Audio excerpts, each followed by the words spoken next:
Yo, yo, yo, what is going on, people? Welcome to Throwdown Your Questions, episode 486.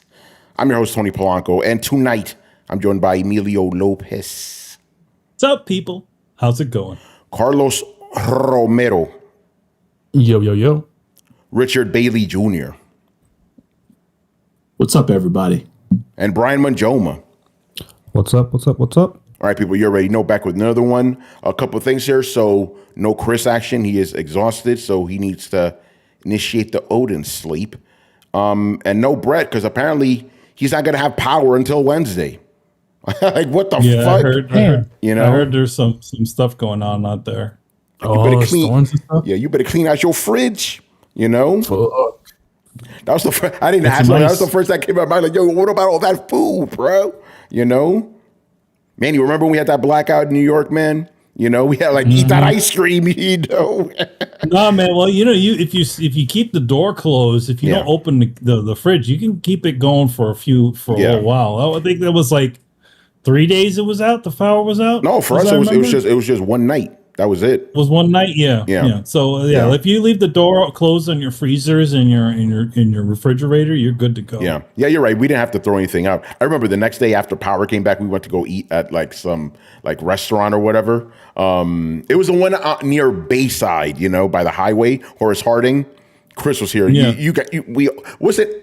I'm forgetting the name of that place, but you know, and they just gave us like a bunch of food because they had to, they had to get rid of it, you know. Yeah, because their freezers are probably going bad. Yeah. No, yeah, there was a fun adventure me and Chris had because I was working like as a children's book illustrator, and I was literally like painting, like it was literally by candlelight. I was painting I'm painting these pages. Yeah. Right. Was this Sandy or was that?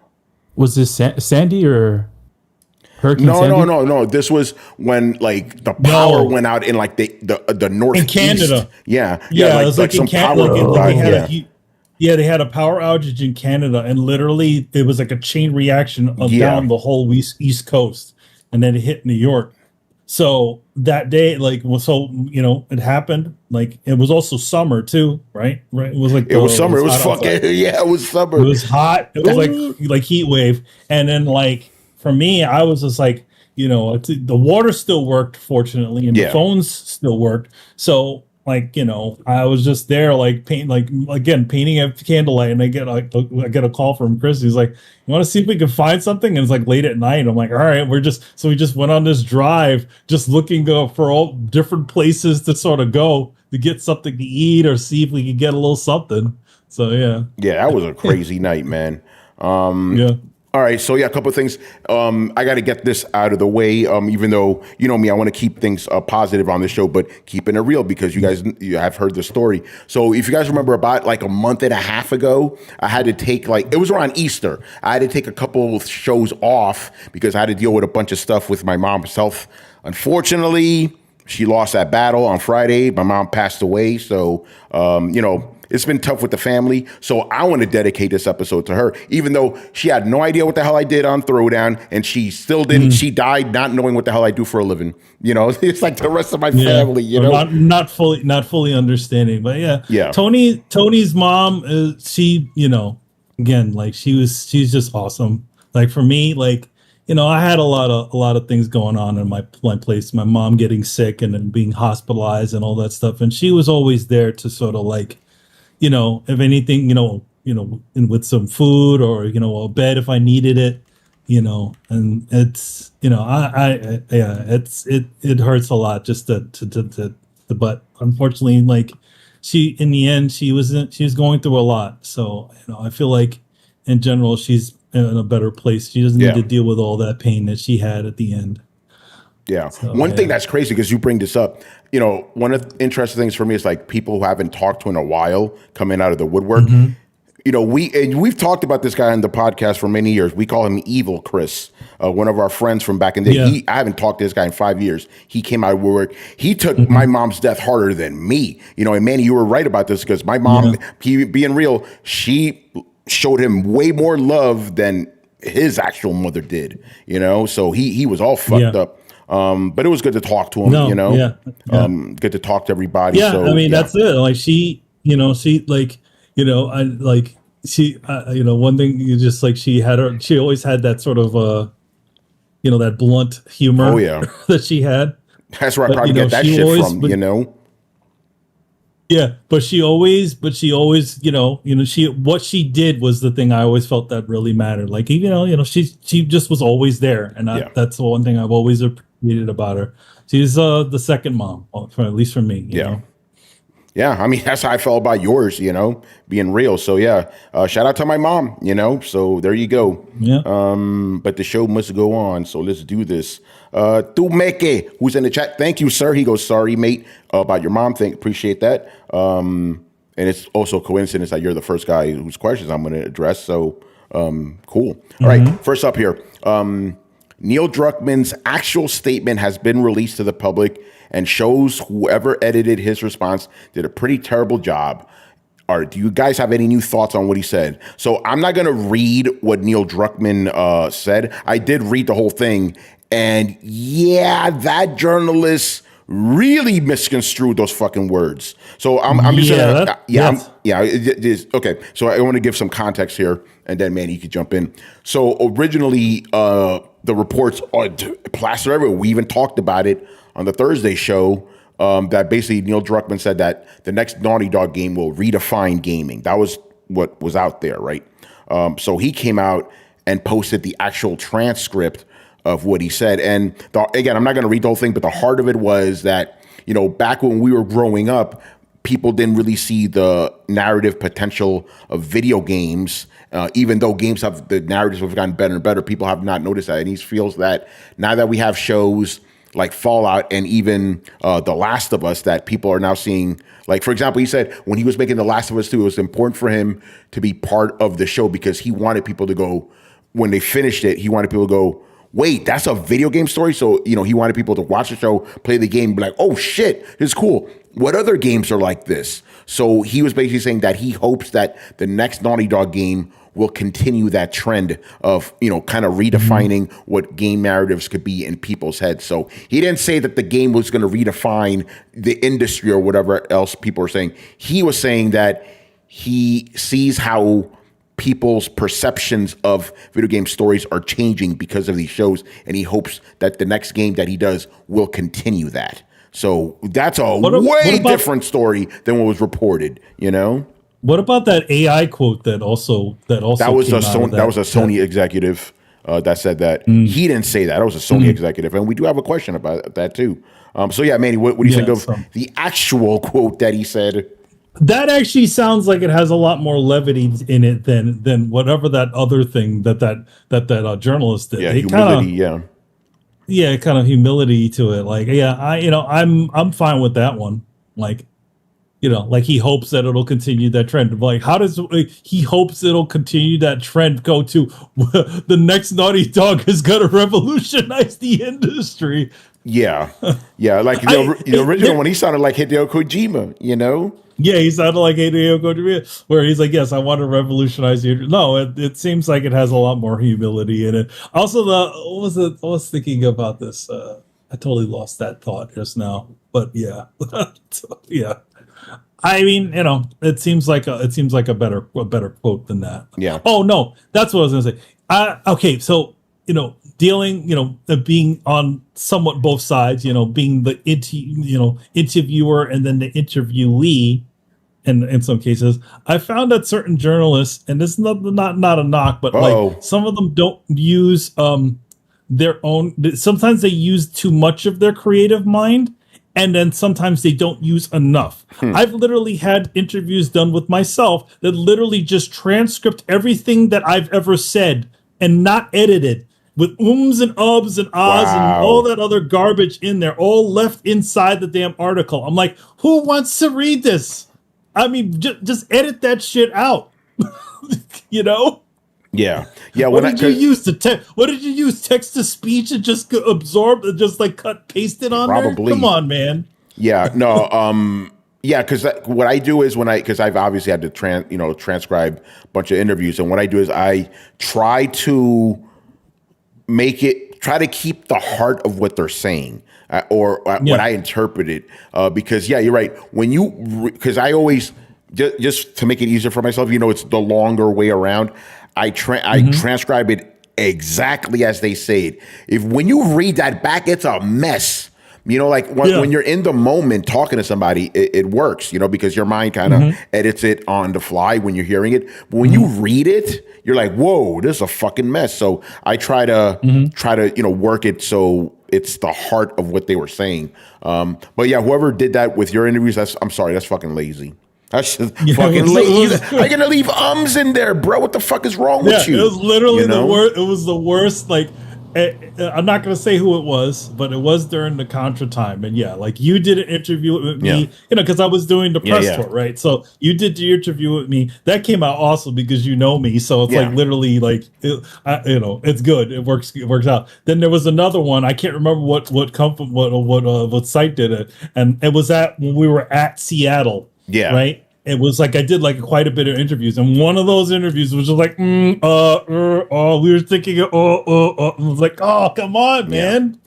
It's funny you bring that up because your interview that I did, that was the one I took the most quote unquote creative liberties with, in the sense of I did rewrite stuff because I know what you meant, so I rewrote it to what you were trying to say. With somebody I don't know, I have to be like, okay, I think this is what they were going for. With you, I knew exactly what you were going for. So yeah, pretty interesting stuff. But this seems like again, I read this whole thing. I'm like, that's a pretty egregious way of saying that, because again, the original one was it could redefine mainstream perception of a game. He didn't say those exact phrases were not said at all, but that exact phrase is what everybody used. Ain't that something, Rich, get in here, man, because obviously you're a journalist as well and who have transcribed interviews. What do you think about all this? I agree 100% that journalist went off the deep end. And I will say this, everything that Neil Druckmann said makes total sense to me. I understand being excited about the success of The Last of Us, which is a show that we reviewed, by the way. Yes, Coalition, you already know. Oh, yeah. That was Carlos's favorite show that we talked about so far. So, especially episode 3, right?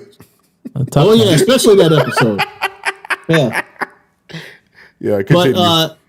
But no, everything he said about the success of the show and then people being interested in what they work on next, I thought that made sense. Everything that what he said versus what the journalist wrote. But I will say this, even though I understand that everything got taken out of context, he got a little bit of attention on himself.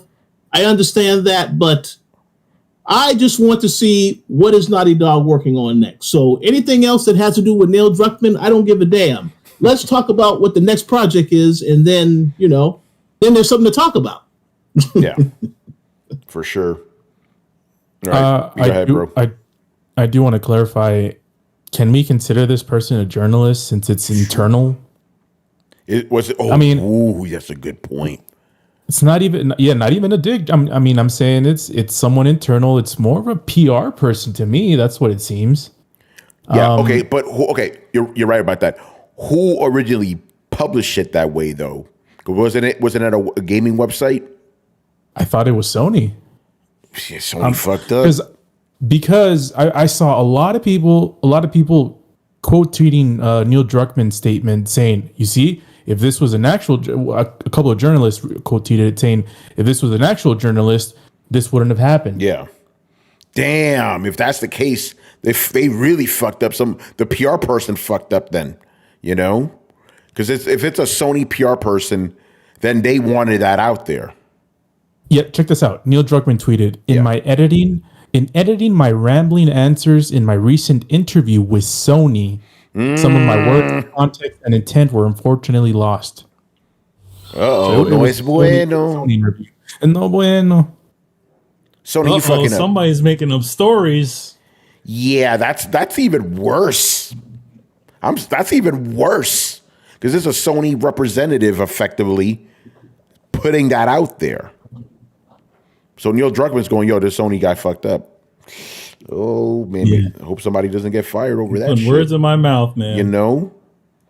I mean, and actually shout out to Neil Druckmann, because he did as much to not put the Sony dude's feet to the fire, because he said in my rambling answers, so like he tried to make it seem like, oh, like, you know, don't blame this all on this person, when in reality it was this person's fault. Was this person, yeah. But, that's crazy. Go ahead.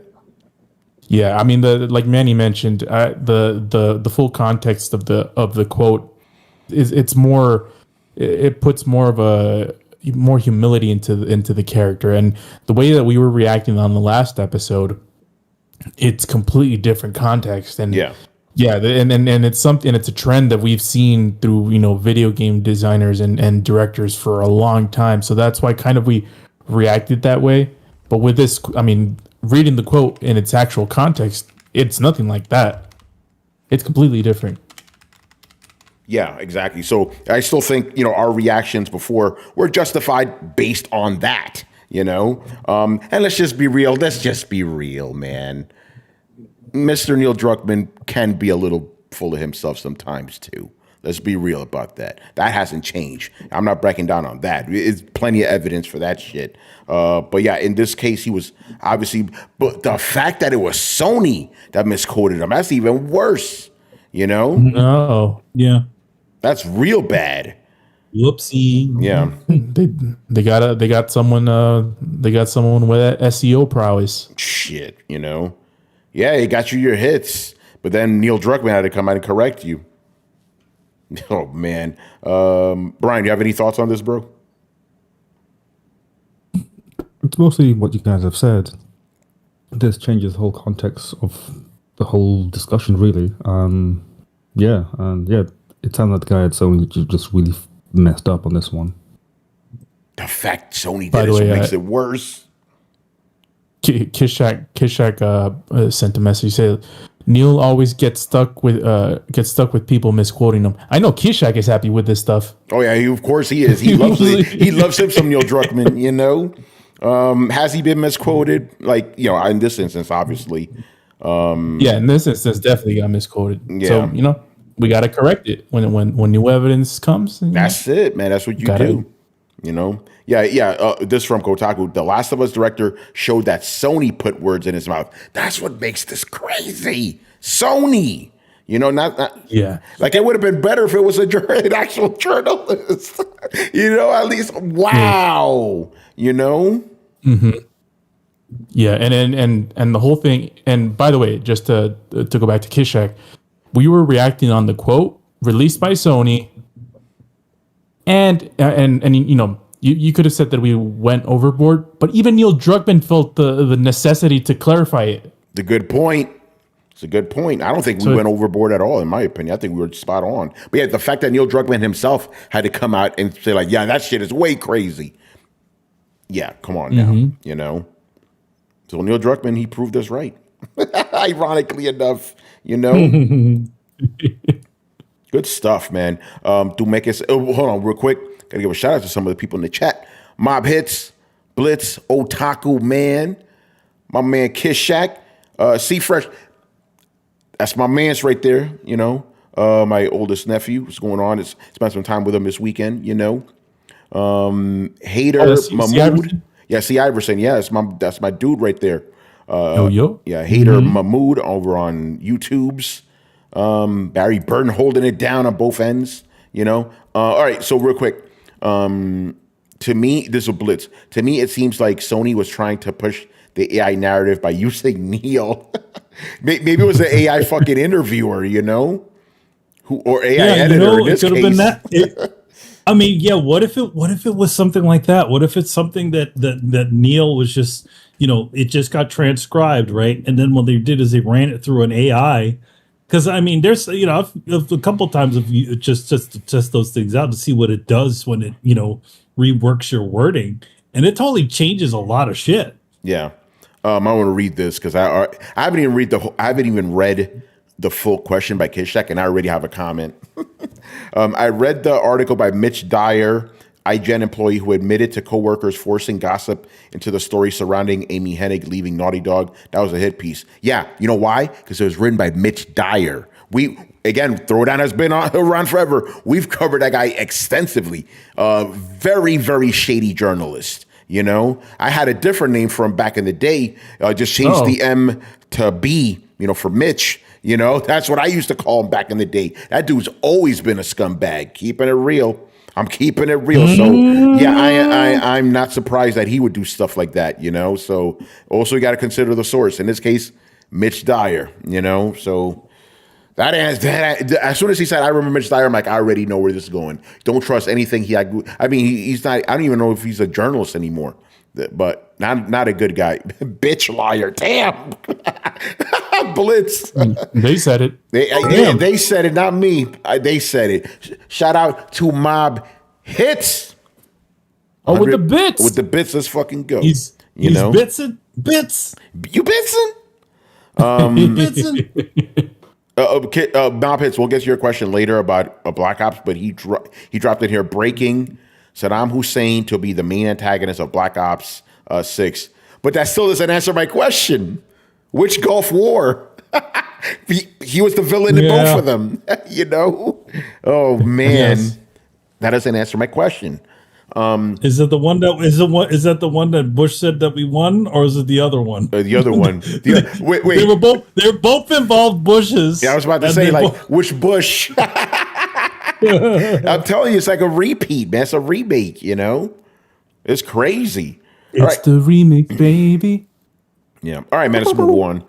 Another one from Tumeke, kind of related, with a Sony executive saying that the future of gaming will shift from graphics to immersive narratives, and that technological advances such as AI will enhance emotional depth in games. How does this make you feel about where games are headed? Is this what you want from games? We kind of talked about this on the Thursday show too. If every game becomes a fucking walking simulator, then fuck that. No, fuck that. And the AI prospect, obviously the AI stuff already makes me wary. Brett, to be honest, I think that's what Brett was really excited for, the fact that he could talk to anybody in the game. And they would all have different things that they could say. And that's what he was sort of looking for, that immersive world. But we all know it won't become that. Yeah. Right? Not at all. You already know. Yeah. No, it's not going to be that. But, like dynamic dialogue and all kinds of other funky stuff. So yeah, to me, that just seems more like a gimmick than anything. It sounds like it just sounds like a bunch of go ahead. It just sounds like a bunch of buzzwords. It's like we're using all AI's all new hotness. It's somehow going to make things more immersive, and it's somehow going to do all this other stuff. Everybody's seeing it like it's going to be the game changer. But as we all know, when it comes to AI, all AI does is derivative. So whatever things that you fed it. It just repeats it back, just with a bunch of other things, essentially being the ability to morph different things together, and that's different search results together. So I don't know. Yeah, what I was gonna say was I got distracted here by Kishak. Though I'll address that real quick. The fuck was I gonna say? Oh yeah, so when I was at CES, I checked out this demo of NVIDIA's, they had like a AI tech demo and stuff, and you could actually ask the NPCs questions, and they were pretty, they were dynamic. Like, for example, if you asked the cook, it was a cook and some tech girl. If you asked the cook about who Jensen was, Carlos, what's the guy's name again? Jensen from NVIDIA, the CEO.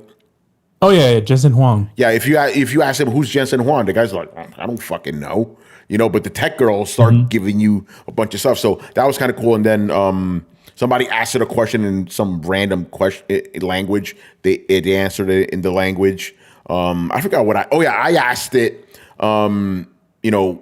what's the best graphics card to get? And of course, it recommended the fucking 4090. You know, so that was kind of fun. Like, it was fun, but it was gimmicky. You know, it's like, okay, so it's how a very parlor tricky, right? I mean, all this AI shit is a parlor trick as far as I'm concerned. You know, dangerous parlor trick at that. But yeah, so I see the potential, but so would you rather, and this is, I know I'm going to the extreme end, but this is what I do. Would you rather spend an infinite amount of time talking to NPCs about random shit, or would you rather actually be immersed in an actual real narrative? You know, that's actually constructed by an actual human with a 3-act structure and all that good stuff, you know? I'd much rather have a legitimate narrative. I don't know. I feel like all this AI stuff, it just looks like it's gonna be able to make making games that have more more fluff in them. In other words, okay, we need to make this a 50-hour game. All right, throw the AI at this other junk. Yeah. I mean, here's the thing. Like AI, they talk about AI. Like what was it? Like they sort of said, oh yeah, it'll cut the budgets. I think that was part of that quote. Something that was also applied to Neil Druckmann. Yeah. Where it will cut down, he'll cut down budgets and it'll make things more immersive. Which my reaction was to that was, this is more sounding like you want to put people out of work. Yeah. It's really two different ways you can approach that. It's like because when I was thinking of Tony's question, for me, it's if you ask the question, my answer would be whichever story is more compelling. But after thinking about that, it's like, well, there's also ramifications to the fact that if an AI story is always better or mostly better, then that means that human innovation or human stories or human jobs are at risk because of all of this. So, it's a complicated thing. Just in general, like Tony, you asked, just at face value with the question itself, I would prefer the more compelling narrative, whoever makes it. Yeah. Because I mean, when we talk about video games, most video game stories are not that good. So, it's not like we're looking at, Brandon Sanderson stories all the time, or Stephen King and his Prime stories all the time, or any of that. It's mostly cookie cutter type stories that we always have to go through. That's why the actual good stories in video games stand out so much. Yeah. Although I me, I kind of disagree with that statement, because I think some video game stories are made for video games and may not translate well to like a traditional stance. You know what I mean? Like if you try to make Metal Gear Solid 3 into a traditional story, it's going to lose some of that specialness that it would have as a video game. You know what I mean? Mm-hmm. I mean, definitely. There's some loss when it comes to crossover. But I feel like in general, most great video game stories can be told in another medium. I feel like Mass Effect would be a good translation to a story. I could work better, yeah. The big screen, yeah. But the little things just walking around the fucking Normandy, talking to people, that stuff's not going to translate well. Obviously, the stuff that really puts you into that world, The only place it would translate is in a book. Yeah. That's the only place it would actually translate in, but definitely not in a TV show or a movie. Yeah, I can see that. Yeah, for sure. But yeah, good stuff. Let me see here. Kishak says, I've seen AI being used like streamlining the back end process of game development. Like instead of a person putting all the points on a skeleton to make it movable, an AI could just do that instead. Here's the thing, and I don't want to go down the rabbit hole, but I kind of have to, right? One of the problems I see, if you have AI eliminate, quote unquote, the junk parts of creation, you're not going to have a person who's coming into whatever industry learn all that stuff so they could eventually move up, right? So if you eliminate that base level, you're not going to have anyone that's trained to know all this stuff. You know what I mean? So it just seems like it'll all fall apart. Especially when this especially when the stuff goes wrong. And also, I've seen a lot of those auto-generated rigs, and they're not, they're not so good. They're not really great, but like the guys at Ninja Theory on the first Hellblade did use a form of AI to essentially generate the environment that they have. And I mean, there's been other applications like how Spider-Man was able to, create that detailed city. And goes back to the first one where they essentially created a bunch of AI parameters that allowed them to essentially generate the city, and then after that come in and then art up specific sections. We're like, okay, we're just pull that air conditioner off. That doesn't make any sense. And then just do little things like that.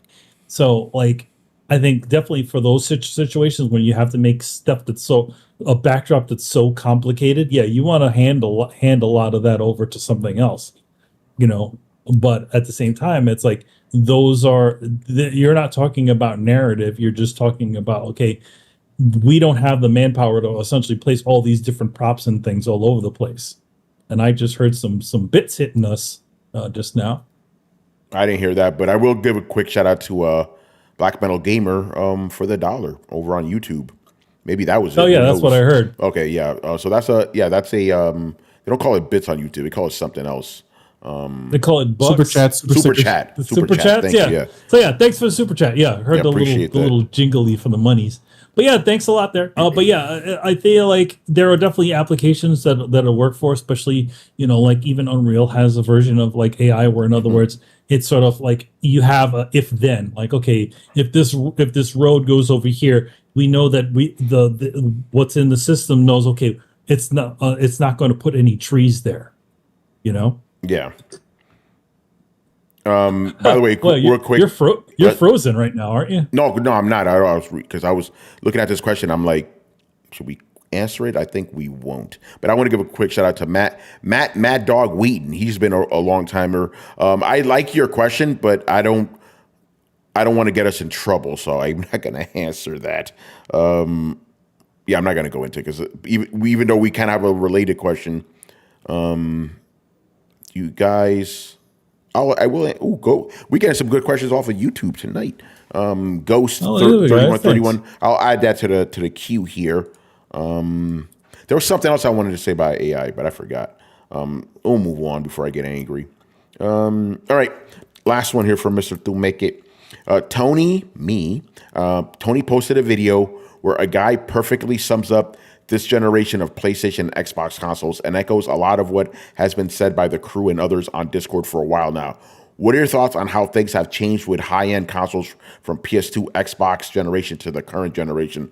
And what are your thoughts on the current trajectory? Are they becoming too watered down and soulless, quote unquote, or are you happy they are more like low-end PCs? So just real quick for context. So I got this random video recommended me, and the guy was just talking about why is this generation so boring? And he broke it down really well. It basically made a lot of the same points we've been making on Throwdown this entire generation. It's like we're getting rehashed games. You can't just pop in the game and start playing. You got to fucking download the patch, do all this bullshit. And then the fact that there's no more community anymore. It's like either people aren't talking to each other in like online lobbies, or it's just like dog shit Twitter stuff going on, and I'm really glad he talked up the community part, because we've talked about it too, but not as much as like the gaming part of it, He also didn't bring up the hardware aspect, which is I feel we kind of focus on a little bit more. He didn't talk about that, how our complaint is like these next gen consoles aren't really delivering the next gen goods that we want. He didn't get into that at all, but I think what he said about the games and all the other stuff, which is what we've been talking about, is valid, And there's something we've said many, many times, right? Whenever we've been asked, what is your favorite console generation? Which there's always two that always pop up consistently, I should say. PS2 era or SNES era, right? And I still believe the PS2 era was the last pure era before all this online bullshit started taking over. You know, we didn't have to deal. You still had to have a complete game. You couldn't just patch it after the fact. You know, you could pop in a game and start playing it. You'd have to download a fucking 50 gig patch to play it, or any of this other nonsense. You know. And real quick, in the video, he did, you know, it was for comedy and shit, but it was true. It's like, oh, you got this new game, you got to download the patch. Shit. Okay, I'll play this other game instead that I already have downloaded. Oh, that has a patch too. All right, let me play this other game instead. Oh, God damn it, another patch. I'm like, I mean, it's exaggerated, but it's true. You know, you can't just be like, all right, let me pop this. Like, yeah, man, I got home, I got this fucking game. Let's go, son. And it's like, download complete. And then, you know, you wait, you know, for the shit to download. And then 2 hours pass and it's like, I got to go to work in the morning, man. Shit, I can't play my game, you know? Then you come back the next day, you got to download another patch, you know? Fuck. So yeah, I you know, again, you guys already know what I've been saying about this whole generation. And yeah, I do miss the old days. I sound like an old man, I know. But shit used to be better back in the day, you know? Anyway, go on. I know I rambled enough. Your boy. Yeah, I feel like as the generations keep going, they keep getting worse. I mean, surprise, from this podcast. But Throwdown? I just saying a generation's worse? No. It's I feel like a lot of it, and there's obviously a lot of factors, but I feel like one of them is the material aspect of gaming. I feel like back in the day, it was more sort of the Wild West, which led to a lot of people that had, you know, visions and creativity sort of express themselves through video games. And I feel like it was just more accessible for people. Ironically enough, I feel like it was more accessible back then for people to do that. Now it's either you make an indie game that's a Castlevania style game, or it's a AAA game that is by the numbers, made by a committee. And you know, you can't really make big games anymore without the people risking it not selling, and then people's jobs being lost by closing the studios, because games are just exorbitantly expensive to make now these days. So yeah, it's a lot of things. That's one of them. Also the way generations are treated. That's why at the beginning when Phil Spencer said, Jim Ryan said, we believe in generations, we applauded it. But was he telling the truth? No. The motherfucker lied. That's why he's out of the job. Yeah. He lied about it, and we had cross-gen game after cross-gen game after cross-gen game after cross-gen game, making it absolutely pointless to own the console. And back in the day, it's the same thing we're gonna say. Back in the day, when a new console came out, there was always a quote unquote new experience that you had, where it's like, wow, this is something that I've never felt before. This is something that I never experienced before. That, that rush, that excitement, that, that anticipation is just lost. Kids these days don't know how that feels like. They don't. They've never felt it before. So a lot of people who say, oh, it's not as, it's not, the generation's not bad. The people replying to Tony's tweets, essentially, they're the ones saying it's not that bad. We got Fortnite, we got Helldivers 2, and we got all these great games. They don't have. I feel like a lot of them are younger and don't have the same context that we do, where we go, almost 10 generations deep, of consoles. I'm gonna say this, Carlos. They have all they know is mediocrity. Yeah. We're talking PlayStation. This is beginning with the PlayStation 4 era, right? Which you also have said was a disappointing era, as well. We have that on record. Now that's how many years is that? Now, 20, close to 10, 13. That's it's over 10 years. It's over 10 years. So think about it. If they were around in that if that's the generation that they were with, all they've ever known is mediocrity. Yeah. So even a little even something that's a light bump is good for them. Yeah, I mean, 8-year-olds that were 8 years old when the Xbox One and PS4 came out are now adults. And so, they've known nothing but that these last two generations, and it's they don't have something to compare it to, and and it's fine if there was some semblance of trying to innovate somewhere or trying to create excitement for consumers, but as we have all this context of how generations have been and how even when you were playing the GameCube wasn't a success, but it was exciting. People were excited. Yo, you know what? I got to bring this up, Carlos. I had to interject, but it's so true. The guy in the video used that an example. He's like, "You guys remember this?" And he played the GameCube intro. He's like, "If you know, you know."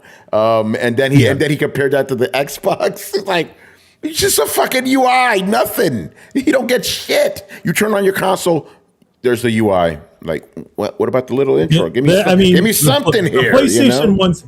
The PlayStation ones have always had intros. Yeah, exactly. Yeah. And in the video what the guy did, he basically just mushed up all the PlayStation intros because they're all kind of similar. So he literally just layered them on top of each other. Ever since the 3, it's always been that like that. It's always been that. But even 5, it still has a little something. But yeah, Carlos, going back to the GameCube, GameCube, PS2, Sega Dreamcast, you turn those motherfucking consoles on, you're ready for an experience, But go ahead, man, finish your thought. You felt like you were crossing a paradigm. Yeah. And it's a world it's a portal to another world, to a new and hopefully more, bigger world. And these days it just seems like we're accustomed to the same old, the iterations, the we don't believe in generations. We're making every game cross game. So when you release a PS5, the games don't look any different than what they do in the old hardware. Yeah. So what's the point of freaking consoles and generations? That's why, and part of the point in the video is like, they're making everything seem like PC. Well, PC does, and this is something that I've said, like when we talk about the comparison between consoles and PC, it's like kids these days are going to PCs because there's really no point in owning consoles anymore, other than the fact that like Manny likes the consoles because that's all it does, and it's segregated to a place where it's his gaming time instead of the place where he works. But for kids these days, they know nothing but to be on a PC to do everything. Gotta be like their favorite streamer, Gotta be like PewDiePie. I feel like that sort of like mentality is dangerous, because like if your work device and then your pleasure, and your pleasure device and all the other things are all just this one box that just you sit in for hours. I feel like that's incredibly unhealthy. Again, like I spend so many hours at this PC working on doing my jobs, and I don't want to be here. I don't want to be just hanging out this I was playing Hellblade on the PC because I don't own an Xbox, and I just felt wrong. I'm like, here I am after my day is over, and here I am sitting in the same seat playing more games, playing games now as opposed to working. It was just doesn't sit right. I feel like you need that space, even if your computer, if you like have a work computer or if you have something, just so you're not even in the same place. I feel like Tony's situation is an ideal one, where he has a situation where he's literally has his PC connected to his television. That's what I would love. If I had a PC that was strong enough to be, small enough and strong enough to be on my living room television, I would go with that. But even then, like, I don't like dealing with all the garbage of, is this thing all work with your graphics card? I mean, it'll, for the most part, this shit will work. But, again, like, the ceiling gets higher and higher, obviously, when you get, newer games. So, Yeah. And Kishak mentions the PS2 era, I believe game devs were still in the exploration phase. And after the PS3 generation, games were established and exploring new shit got too expensive. That's exactly right. Yeah, I mean, he's right. Yeah. He's right. Yeah. Yeah, Gaming definitely became, like, for lack of a better term, standardized after that. Like, okay, this is what works. We're sticking with that. There was the experimentation phase had ended. It's like, okay, this is what it is now, and then it's just iterating on it instead of reinventing, But I mean, I'm going to say this in the AAA space, that is not, and in high budgets and AAA spaces are not exactly where innovation happens. Yeah. Usually, and this goes, but that's why you had, companies like, smaller companies within your studio to sort of do those crazy things. We wouldn't have like the Shadow of the Colossus. We wouldn't have The Last Guardian. We wouldn't have Eco if it hadn't been for having those types of studios too. Studios that don't, again, it has a limited scope, but it does one thing good that's different. That pushes something different than what was done out there. And obviously that's a space that's a lower budget space, but that's always been that, right? It's always been the smaller guys that have taught the bigger guys. But the bigger guys are the ones that have the fidelity, right? They have the really sexy looking graphics. Yeah. I'm glad you brought it up, because when I said the statement I said before you made that comment, I was actually literally just thinking hardware. But you're right, because I do feel hardware has kind of plateaued. But no, you're right when it comes to software. It's like, the indie guys have more leverage, but even with indie guys, you notice these games take a while too. Hellblade is an indie game, effectively, and that took forever. Well, even other ones like that take a while that aren't as graphically intensive. It take a while to come out. Like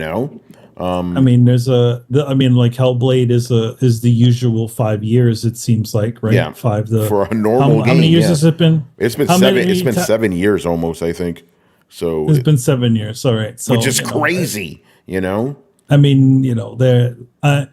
almost wonder, because they're also launching it on they were launching it on Unreal 5. When did they get that stuff for Unreal 5? Yeah, I think that's what probably delayed the game. I feel like there was a pivot at some point that, from when they started. Yeah. No, but even other games, there's this one upcoming PS5 game that we've seen at like 3 different showcases. It's just a side-scrolling game. I'm like, why is this shit taking so long? You would assume they could crank out these games at least every 2 years or so, also has a question. There's also the question of scope. But in general, true. The 4 to 5 years seems to be the general development. But that's like for AAA. I don't know. It's just something does need to give. It depends on the game, because it's like, when if you're doing 3D games, you got to realize that every single asset needs to be made. Yeah. Even if somebody's hand needs to touch anything, even if it's even scan data, like what Ninja Theory was doing, where they're like, we scanned a bunch of rocks and we scanned people, we used MetaHuman, all these different tactics to sort of improve timing, but yet it still took them about the same time, didn't it? So that kind of brings up my question. So again, people have been saying we need to rein back AAA games because they take too long to develop. And they, we got to bring down the budgets. But now we have games that are smaller budget, smaller games, and they're taking as long as AAA. This is a problem. It depends. Like, here's the thing. I would say Hellblade is also a unique situation for the one. But I'm not talking about just Hellblade. There are other indie games that are simpler than that take just as long. I mean, I don't believe, I think definitely, especially when it comes to those sorts of games that are taking kind of a long time, you also have to factor in how big is their team, what engine are they doing? Like there's a lot of different things that can kind of cause your time to jump. Like let's say like here's one thing that doesn't get talked about. So like when you launch a game, right? When you go down the line of using an engine, like let's say you're using Unreal Engine. That's why if you notice a lot of games still are using Unreal Engine 4. That's because if they started to, when you develop a game, you have to lock it at whatever point that you're going to stay at, because what can happen is, let's say you essentially run into like a feature creep where essentially every single time you update to the new engine, you have to fix a bunch of broken things. So you have to lock it down onto one and be like, okay, no, this is what we're working with, and this is what we're working with all the way. But that also means you can't benefit from a lot of the other improvements that have happened when an engine gets updated. So a lot of times it's just your program is just hacking away trying to solve these problems within an older engine. So there's a lot of different factors that cause time to balloon.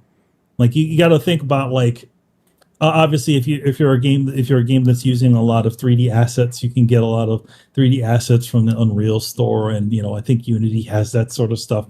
But even so, like if you have a stylized game, you can't go to anywhere to get that. You gotta hack it out and have your people make it themselves. Yeah. So there's a lot of different. But so involved. Again, I have to ask the question again.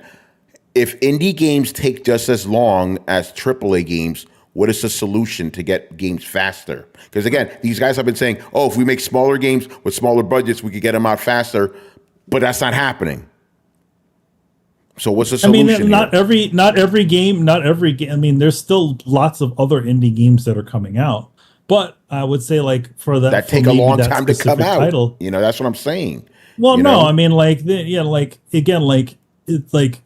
depends on the title. Some games are going for something specific. Like, okay, there was that one indie game which was like kind of like a cyberpunk type of game, right? Where they run with all kinds of voxels. So it's like a 3D, 2D game. They're kind of doing new stuff. That means that they're hitting, even though it looks like a 2D game, they're hitting some additional ground that probably hasn't been done before. Yeah, so it's just going to take just as long. So basically, I don't see a way out of this. It depends. It depends. It all really depends on the title and the scope of the project, really.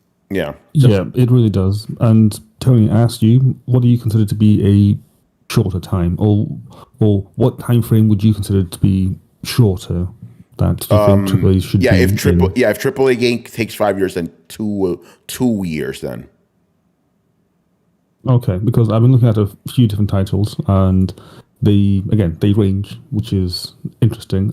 So the time difference between Hades 1 and 2, since I know that's one that you definitely class as AAA, is about 4 years. Yeah. Look at that. 4 years. But the one I found fascinating was Plague's Tale. That was 3 years between the first and second one, and they're running their own. Hold on, Brian, keep going. And they're running their own engine. They're not using an off-the-market engine. They're doing that all on their own. So that theoretically, that probably should take a little longer because of just the stuff they keep adding to it. But go ahead. Yeah, go ahead, Brian, because I'm fascinated now. Yeah. I'm just trying to find a few because again, Death Stranding took like 3 years. The original, wasn't it? That was more like 4 or 5. 16, 17, 18, 19. So 4 years. So, yeah. Remnant. What was that? Remnant 2 came out last year, right? Yeah. So that's 4 years. Yeah. Okay. So yeah, it's. Again, it could vary. This isn't encouraging, man. That's all I'm saying. It's just hard. I don't want these guys to be out there saying, if we have indie games with lesser budgets, we're going to get them faster. That's clearly not happening. So it's like, can you at least stop saying that? No, I think you're being really blunt. And judging judging across the board of that. These are only just small examples. Again, like it's different. It's a different process for different studios. Like a game like Cuphead, right? Which also took quite a bit of time. But did you see the work that was done? Yeah, that was because that was all hand animated. Yeah, they're literally hand animating everything. Everything's painted. Everything's it's a step above anything that than an old Super Mario side scroller would have done. Yeah, right. So like, I guess. Go ahead, Carlos. I guess the developers that we should generalize should be the ones that have a track record. Like Brian mentioned Hades. I mean, Supergiant Games has a pretty good track record of releasing good indie games. So like that's a good development studio to sort of base off sort of what Tony's trying to do. Yeah. It's like, 3-4 years for in between games with a developer that's as credible as they are.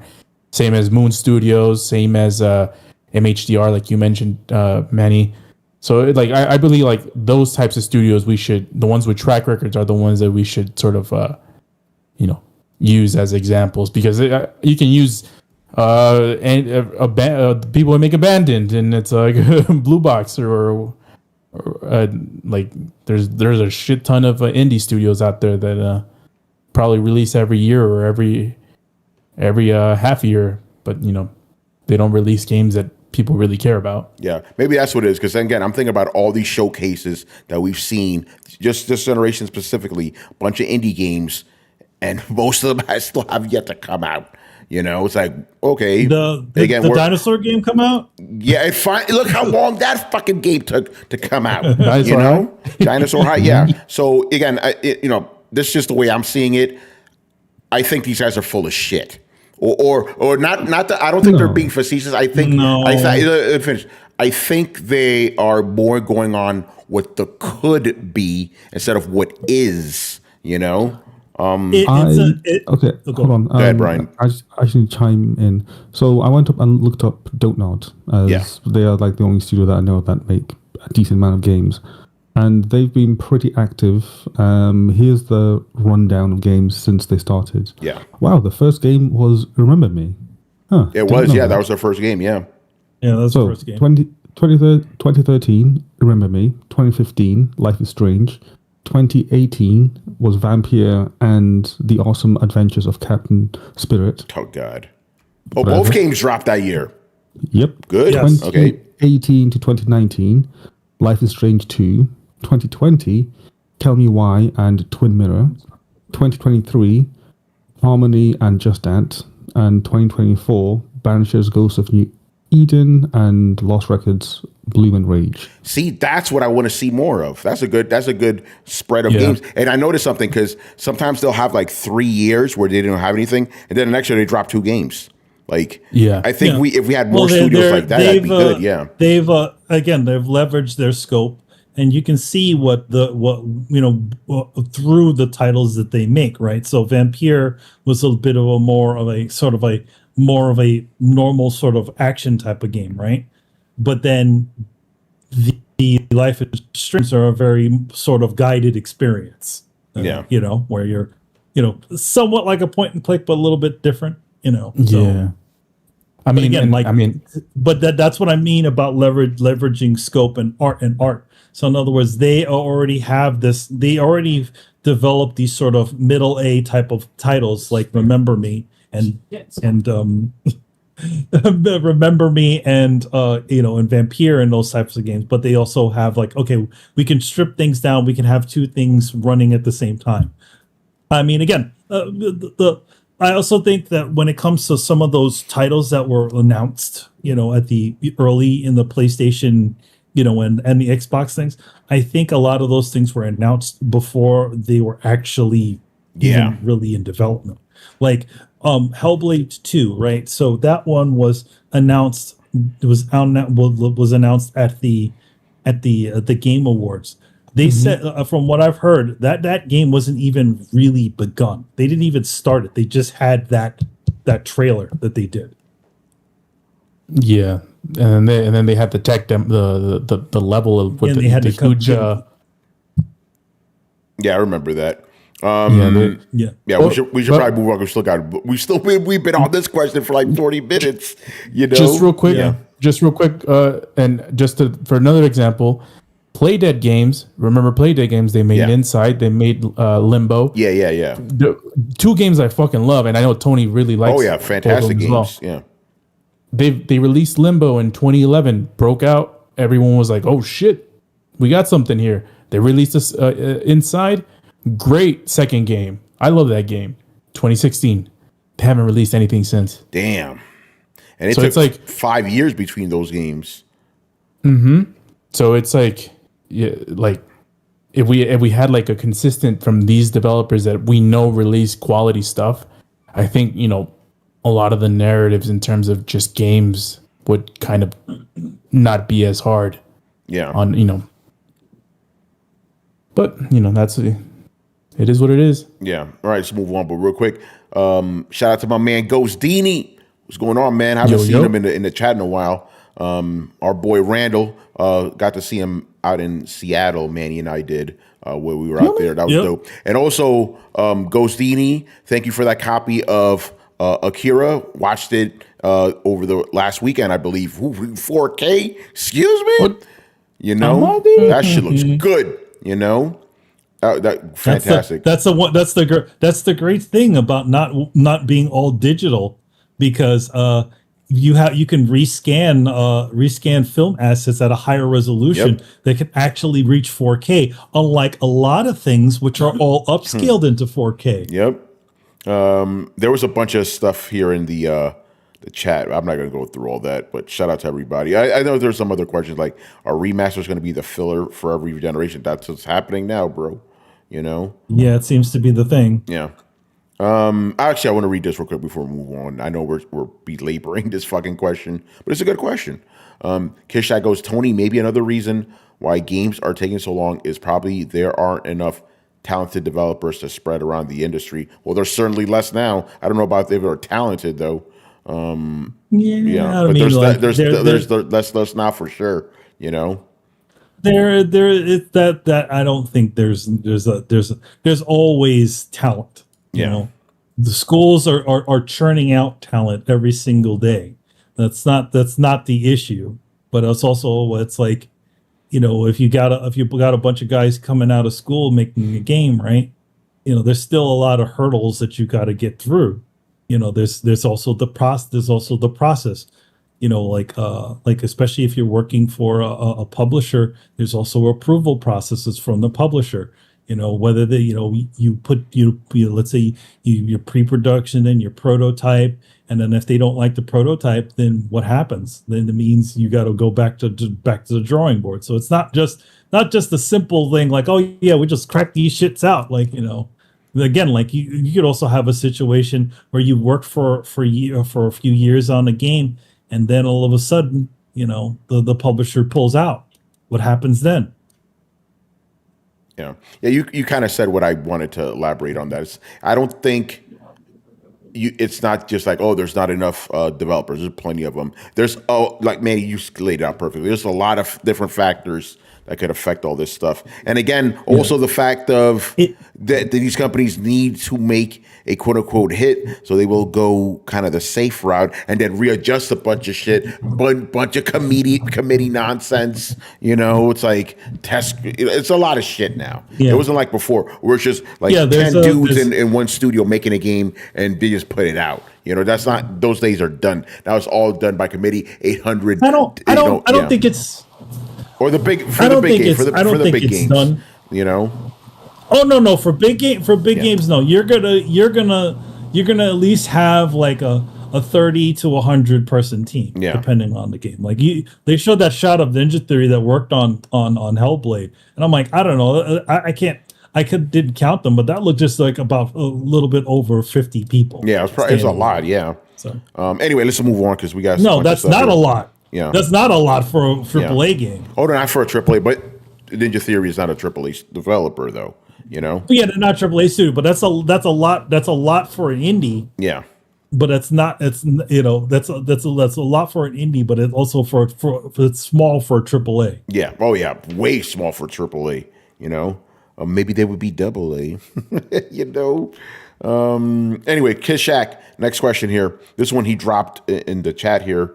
Do you guys think that in 10 years AI would allow one guy to make a game where it would take a team of 10 or more? That's what they keep saying that it'll do. But like the one problem is it's like with how AI derives its data, that person would never be able to own their own idea.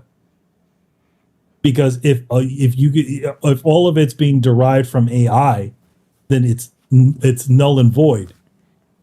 So there would be a lot more that have to be involved in order for that to happen. By the way, some companies have been using AI models to do certain things in games, and those things officially, not so good. So, yes, shock there. You know? Yeah. There is definitely one person or a few people can make a game using AI, but they cannot use any of the open AI or GPT or any of those other things that have pulled directly from a data set that was from the internet, because all of that is based off of copywritten material and violates a shitload of artists' usage rights. Yeah, that's true. So they would have what they would have to do, they would have to do is number one, they would have to, in order to train the AI model, they would have to essentially create their own data set. And what programmer or what artist would want to be just hired so that they can have their essentially train an AI to do what they do? Nobody wants to do that. I've got emails like that, literally saying, "Oh, hey, this is great. You want to, help us, empower the future by, selling us training this AI model." No, put my fucking self out of business. No way. I still find it funny. I think he did this on air too. I don't know if it was on air, but Brett did ask you. It was Brett, no, I don't. But again, I don't remember if it was on air or not. But regardless, Brett asked you, because he's all about AI. He's like, Manny, wouldn't you love the opportunity to be asked to train AI? You're like, I have been asked, and I said, fucking no. No. Like, why would I poison my brand? Where you come to Emilio Lopez for certain things, you come to design, you come for animation. Why would I essentially kick myself out of potential jobs to do this? No fucking way. No way, man. Yeah. And just for the record, same thing with me. Tony, would you like to help train this AI to, write better? Fuck no. I'm going to put myself out of a job, really? Just give me the knife and I'll slit my own throat right here. It's like, come on, what the fuck are we doing? And then the fucked up thing is these guys, a lot of times these guys have already done they already took your shit, They've already taken your shit because remember that shit with Scarlett Johansson? Mm-hmm. They asked her and she said no, and they did it anyway. And they're like, oh, that's not train on her voice.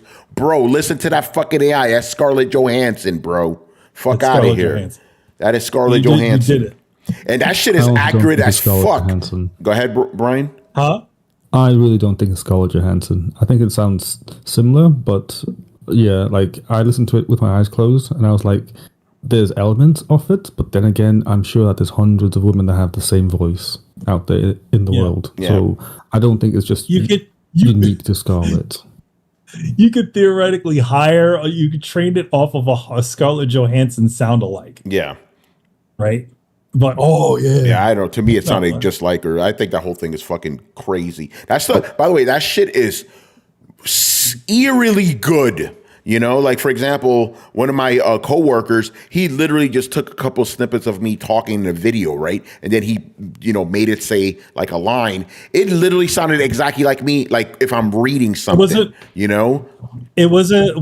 this recently? Because I know Brett did it too. Yeah, no, yeah, it was, within like the last month or so. But basically, like, I'm did it a while ago. Yeah, but I'm saying like it sounded like I was reading off a teleprompter, so it didn't sound like the way I do right now naturally. But it sounded exactly the same as I do when I'm reading a teleprompter, where it's kind of slow, a little bit methodical. But it even had some of the inflections and shit. I'm like, that's deep fake shit. But no, let's embrace this technology. Let's just go straight into it. You know, this is the future. You know, the tech industry is fucking insane, man. You know, embracing its craziness.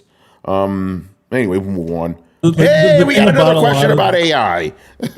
Here we go. The thing about a lot of this sort of stuff is that nobody ever asks the proper questions. Is this legal? And it's a thing that is prevalent throughout the whole internet, that everybody seems to think that just because they can download an image and that it's free to use. It's not free to use. It never has been. The only reason why it's just there. You putting it on a shirt, which I've, again, my artwork has been taken and, put into places that I didn't approve. That is a violation of my usage rights. Every single artist, every single person, even though they don't have to, even though there's no specific copyright, there is there is over the work that they have created. So, Disney can't just take any if let's say I was drawing Mickey Mouse fan art, Disney can't just take my artwork and put it onto a shirt. That's illegal. And that's exactly what's happening in this situation, where everybody was essentially rated by this thing, and nobody knowing about anything about copyright law or usage rights or any of that stuff. Looked into any of it. They just did it, and there's a huge list of people that they were specifically targeting. Yeah. All right. Moving on here. Matt Wheaton, another question about AI. By the way, yeah, Matt Wheaton, thank you for sending this question, because that other question you had will send us down a rabbit hole. But I did like the question. It was a good one. But if this was thrown out 10 years ago, I would have happily answered it. Anyway, he goes, will AI take over the localization of Japanese games regarding accurate translation from Japanese to English? Yeah, that's something we've kind of seen going on too, where now companies are using that. And I have mixed feelings on that, because on the one hand, I don't want this AI stuff, but these localizers are taking way too many liberties with these translations, whereas the AI is just doing, hey, that's what they said in Japanese, here it is in English. Instead of just throwing this weird extra shit on top of it. Like, yes, for localization, you need to change some stuff so it makes sense in context. Right? I get that. But when it's something that clearly is out of context, where you have a character just coming in like, oh yeah, I'm fighting the patriarchy today. It's like, what? What the fuck? Where did that come from? Previously, like in general, localization has sort of changed with the times, or localization previously was essentially bringing things into terms that a different society from Japan would be able to understand. So just so happened to work at a studio that did localization and translation. A lot of the way they explained it to me at the time was that that we're trying to keep the original meaning of what the Japanese do. This is also a Japanese person that's doing the localization, speaks both Japanese fluent and English fluent. Yeah. By the way, Manny, you just tell people real quick, who you work for. I worked for 4Kids Productions or 4Kids Entertainment. Productions was the arm that I worked at, which is the company that essentially localized and translated stuff like Pokemon, Yu-Gi-Oh! One Piece, right? One Piece at the time, and then they did another version of Dragon Ball Z and stuff like that. And the studio used to definitely gets a lot of flack for the localization. But I would say but nobody, whenever they talk about this, they don't ever talk about what standards and practices were at the time, for TV. And, you have to factor a lot of those things over whenever you're translating something into another language. You don't localizing. You're not only keeping track of, what the characters are saying, you're also keeping track of what's appropriate in that country. And you're also, have to factor in standards and practices of the thing that you are broadcasting over. So that means if you're doing it off of channel, regular broadcast channels, which are all controlled by the government, right? They're all given out by the government. You have to adhere to a bunch of specific standards FCC, and practices, right? And they have a person. Yes, that's the FCC. Yeah, they have people that look over your shows and look over your scripts to make sure that everything is okay. So that's why in One Piece, the guy doesn't have a cigarette; he has a lollipop. That's why, they said on the old Dragon Ball Z show, I'll send you to another dimension as opposed to I'll kill you, because also the timing of the time of when a thing is showed has to do with it. So we'll go to localization of video games right now. So again, like the idea is to keep the original meaning of the game, what it was saying. But the thing is that to directly translate something from Japanese to English, you see it even now. If you throw something into Google Translate, you're like, what did that just say? And that's where localization happens, where you flip around sentences, you put things back and forth so that it actually makes sense in another language. And then the other part of the localization is changing certain things to terms that the culture will recognize. So a lot of people tend to throw out the whole thing like where what is his face? Brock pulls over, he comes over, he's like, hey, you want a donut? And it's obviously rice balls. The idea is that at that point in time, I'll say this is like the late 90s, early 2000s. Japanese culture in the United States is also kind of frowned upon a little bit. There's still, even in when me and Tony and a lot of the guys were young, there's a lot of sort of hate toward the Japanese. Toward Japanese culture. So a lot of times they would essentially remove as much Japanese culturism in from things. And also at the time, certain things were not recognized, like certain types of food, probably sushi. Certain things are also, not under, may not have been fully recognized. So what they did is they chose a thing that is recognizable, and also, not to mention recognizable to children, because Pokemon is a children's property, and they made, at least back then, they probably wouldn't know what sushi is or rice balls are, or if they're not of Asian descent. Yeah. So, but yeah, again, previously that's the way everything was done. You keep the intent, you try to keep the intent, and then what you try to do is you try to expand on it, and that's part of the reason why a lot of people consider the localization of Metal Gear Solid very good, because it seems to capture what the intent of the game was. But believe it or not, Hideo Kojima absolutely hated the localization of Metal Gear Solid when he finally found out it was not exactly what he said, what he was saying. And in fact, there's a really good article on Kotaku about it, where the guy who localized everything. Yeah. I mean, was it Kotaku? Excuse me. No, it wasn't Kotaku. It was Polygon. Okay. There's a really good, it was an early Polygon article with the localizer. And he's like, yeah, when Kojima found out that what I did, he's like, in not so many words, he got me fired. Oh, shit. Kojima don't fuck around, man. No, because Kojima didn't understand that whenever anything is translated, there's a fair amount of localization that happens. So if you notice in the later games, a lot of the translation kind of got a little bit weird, a little wonky, especially with Metal Gear 2 and 3, and probably 4 is probably their best, a better quality one. But yeah, he had his own people internally handling that sort of stuff.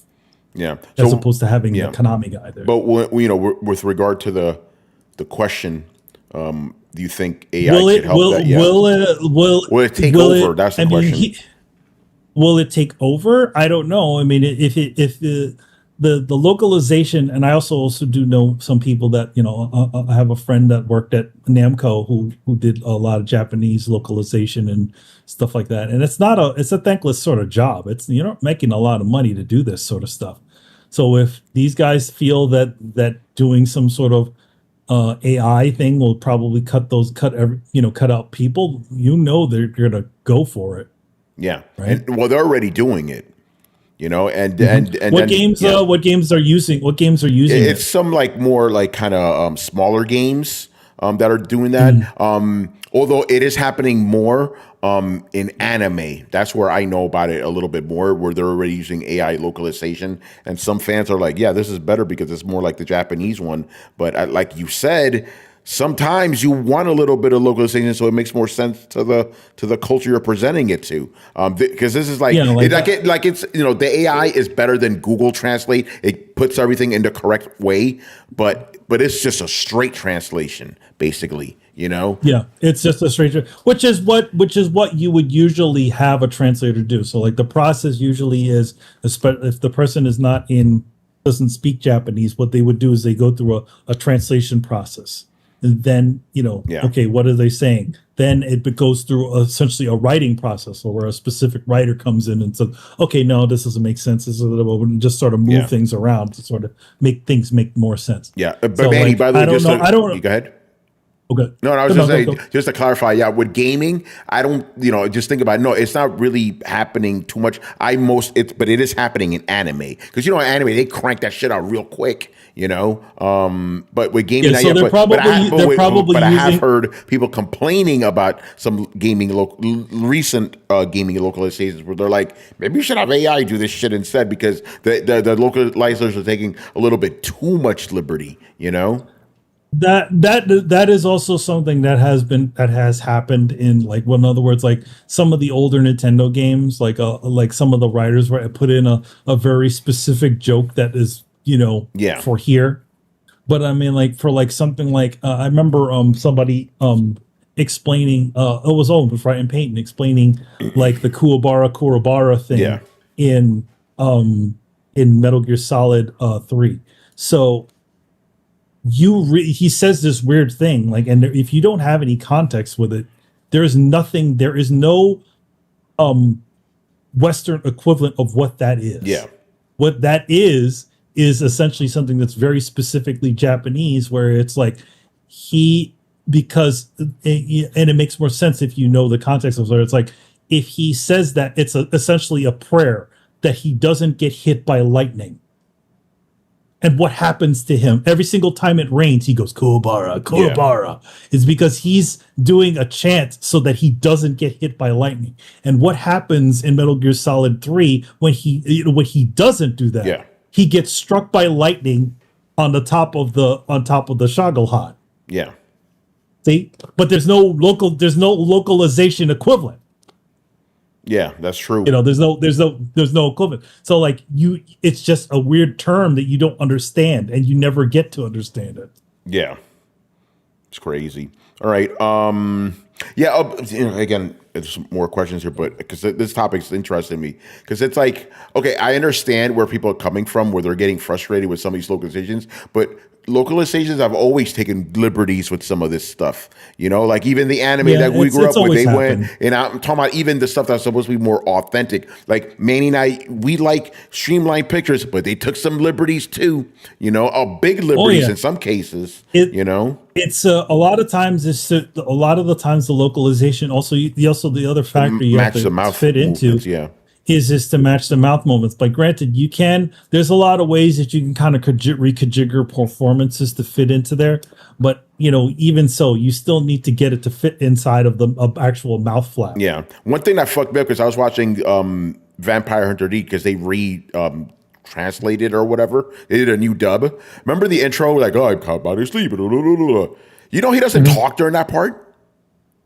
Yeah. It's like, holy shit, they just threw, because during that part, you don't actually see his mouth. So they just threw a bunch of crazy shit, Yeah, I'm like, don't do stuff. I'm coming like to sleep. Yeah, like all that stuff. But they had to say it fast, because you only see his face in the frame for a little bit. And it's like all dark. Because the new dub is like more accurate. So, but I was like, holy shit. But they also softened it in some cases, where some guy said, quote unquote, misogynistic stuff. They kind of softened it a little bit, you know. But you always have the original Japanese, subtitles in there. I still wish that they had the yeah, I know. It's like, can you give me both? And that's what I appreciate about the Akira 4K, right? You get both. You get the new dub and the streamlined dub.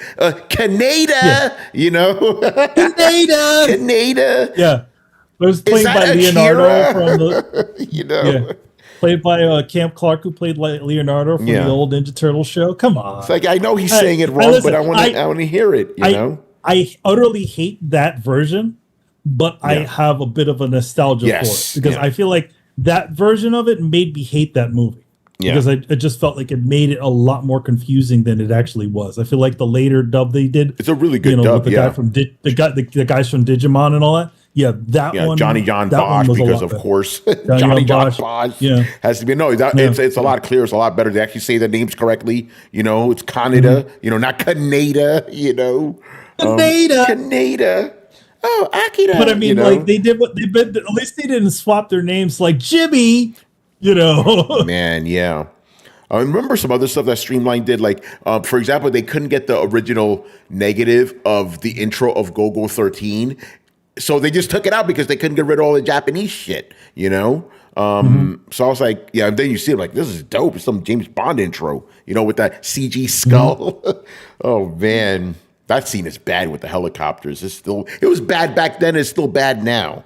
Anyway, I remember they were touting that too. They were the first usage of CG in anime. Like, man, it looks like shit. Anyway, this is an otanime, so let's move on. All right, next up, we dipped into otanime for a second. The Red Death, aka J Shep, are PlayStation gamers more excited for the Xbox showcase than Xbox gamers? I don't know the context of this, but it's hilarious. Are you saying that because there's going to be, those games are going to be coming to PlayStation? Oh yeah, all you need to do is just look at the Xbox showcase and just be like, "Yo, that's the next games that I'm going to be playing on PlayStation." Yeah, so maybe that's why the Xbox guys were like, no, That's funny, man. So yeah, I don't know. That's funny though, because if there's something going on Twitter, please let me fill me in. I try not to look at Twitter too much on the weekends. All I know is eventually Hellblade's going to be coming over to PlayStation. Yeah, exactly. also, it's not the truth, but it's like, come on. If you were Jess Corden, I'd be already posted it somewhere. Go ahead, Carlos. I'd be an insider. At that point. Go ahead, Carlos. Also, PlayStation inside scoop. PlayStation dudes are more excited about Xbox showcase because Sony has yet to announce their own showcase. Oh yeah, it's true. By the way, you guys didn't hear my washing machine go off, did you?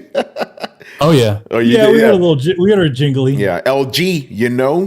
Because I found out like when you're like drying clothes, it's better to just leave them in there because I used to dry my clothes and they come out wrinkly as fuck. But now like apparently the machine keeps going and spinning for a couple more hours and then they come out nice. Anyway.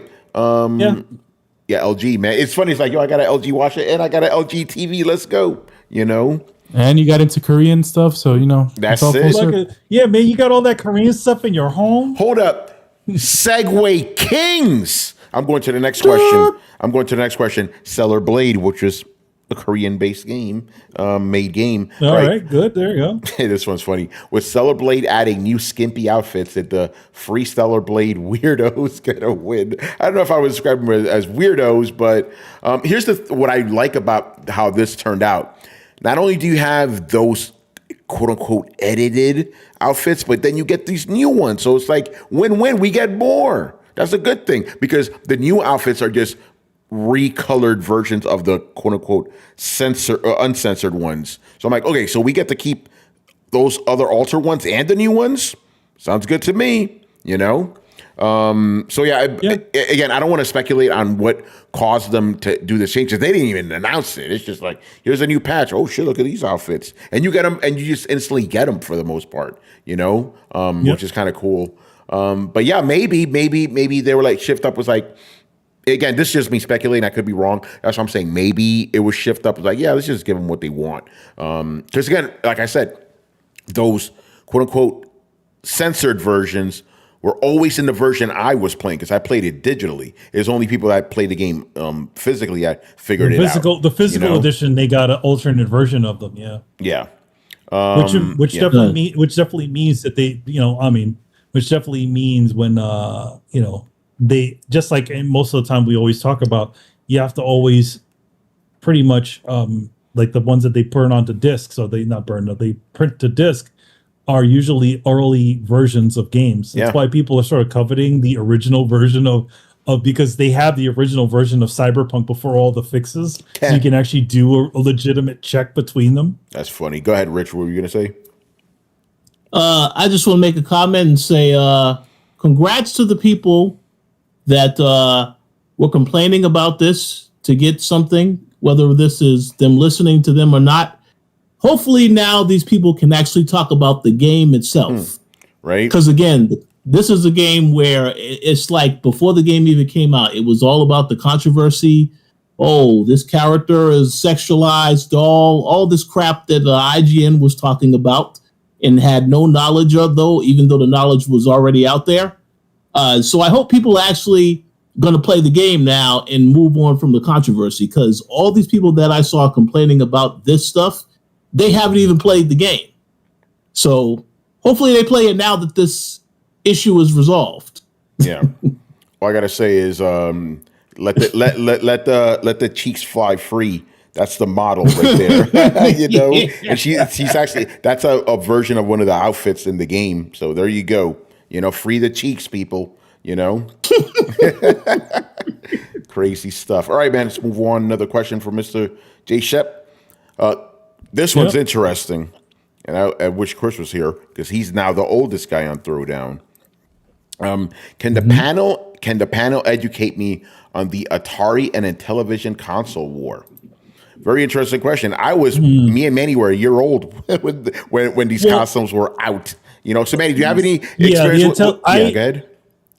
For me, that would Adam would be the other one. Adam would be perfect. If he was here, he could definitely. But for me, I got the end of the Atari era. So I had an Atari. That was the first console that I had. I mean, obviously it was given to I had an early one. So I had the later one, the 2600, which was the kind of not the one without the wood paneling and all that good stuff. So for me, it wasn't it was being that it was the end. That's like the ET era. So I really didn't know what the full thing. Like we did have Intellivision, I was around in that, but I don't think that. At least the impression that I got from that era is it didn't seem as obviously there was definitely an arms race, but I don't feel like, at least then, because we also didn't have a lot of the people taking sides thing. A lot of people who had one or had both, but I feel like you went where you saw. I feel like it was a little bit more like where you went where the if you had enough money, you went where the games went. Yeah. So because with me, I've said this many times. I was not in the country during all this. Like I probably would have had an Atari because I was around that time, but I didn't come to America until 1987.